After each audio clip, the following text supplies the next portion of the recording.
Hello friends, welcome to Ramnath கூரக்கடை kitchen. இன்னைக்கு நம்ம பார்க்க போகிற ரெசிபி பார்த்தீங்கன்னா ரொம்ப சிம்பிள் அண்ட் டேஸ்டியான கொத்தமல்லி சட்னி எப்படி செய்கிறதாங்க பார்க்க போகிறோம். நல்ல சுட சுட இட்லி, தோசை, பணியாரத்துக்கெல்லாம் வச்சு சாப்பிட்றதுக்கு அல்டிமேட்டான ஒரு டேஸ்ட்டாக இருக்குங்க. வாங்க ரெசிபி எப்படின்னு நம்ம வீடியோக்குள்ளே போய் பார்க்கலாம்.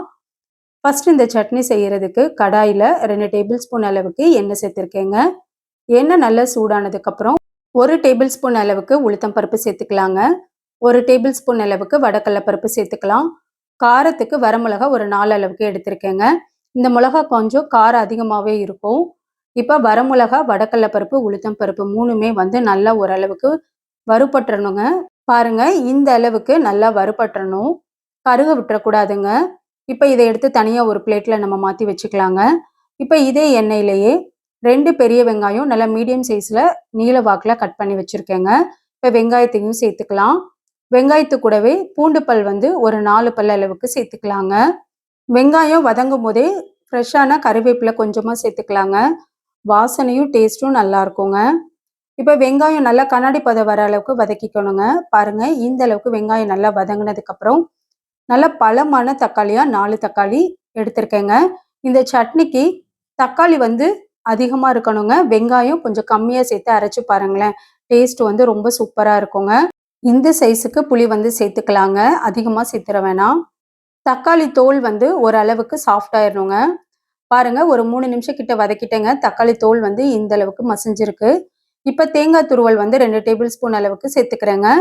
தேங்காய் துருவல் சேர்த்துட்டு ஒரு 2 நிமிஷம் போல் மட்டும் நல்லா வதக்கி விட்டுட்டு கொத்தமல்லி தழை சேர்த்துக்கலாங்க. நான் வந்து மீடியம் சைஸில் ஒரு கட்டு நல்ல ஃப்ரெஷ்ஷான கொத்தமல்லி தலையை க்ளீன் பண்ணி எடுத்து வச்சுருக்கேங்க. இப்போ கொத்தமல்லி தலையை சேர்த்துக்கலாங்க. ரொம்ப நேரம் வந்து வதக்கக்கூடாதுங்க. கொத்தமல்லி தழை சேர்த்ததுக்கப்புறம் ஒரு 2-3 நிமிஷம் மட்டும் ஜஸ்ட்டு நம்ம இந்த அளவுக்கு வதக்கினா போதுங்க. இப்படி நம்ம வதக்கி கொத்தமல்லி சட்னி அரைச்சா அதோட டேஸ்ட்டும் மனமும் சூப்பராக இருக்குங்க. பாருங்க, இந்த அளவுக்கு வதக்கி விட்டால் போதுங்க. நல்லா ஆறுனதுக்கப்புறம் நம்ம மிக்ஸி ஜாரில் சேர்த்துக்கலாங்க. இப்போ நல்லா ஆறிடுச்சுங்க. மிக்ஸி ஜாரில் வந்து கொத்தமல்லி, வெங்காயம், தக்காளி எல்லாம் சேர்த்தாச்சு. சட்னிக்கு தேவையான அளவு உப்பு சேர்த்துக்கலாங்க. சேர்த்துட்டு கொஞ்சமாக தண்ணி சேர்த்து பாருங்கள், இந்த அளவுக்கு ரொம்ப நைஸாக அரையாமல் கொஞ்சம் 1-2 இந்த மாதிரி அரைச்சி எடுத்துக்கிட்டோம்னா சாதத்துக்கும் நல்லா இருக்குங்க. இட்லி, தோசை, பணியாரம், ஊத்தாப்பத்துக்கும் ரொம்ப சூப்பராக இருக்கும். இப்போ இந்த அரைச்ச சட்னியை வந்து நம்ம வேற ஒரு பவுலுக்கு மாற்றிக்கலாங்க. ஜாரில் 1/2 டம்ளர் அளவுக்கு தண்ணி சேர்த்துருக்கேங்க. அதையும் அலசி சேர்த்துக்கிட்டேன். இப்போ சட்னி ஒரு இடம் நல்லா கலந்து கொடுத்துக்கலாங்க.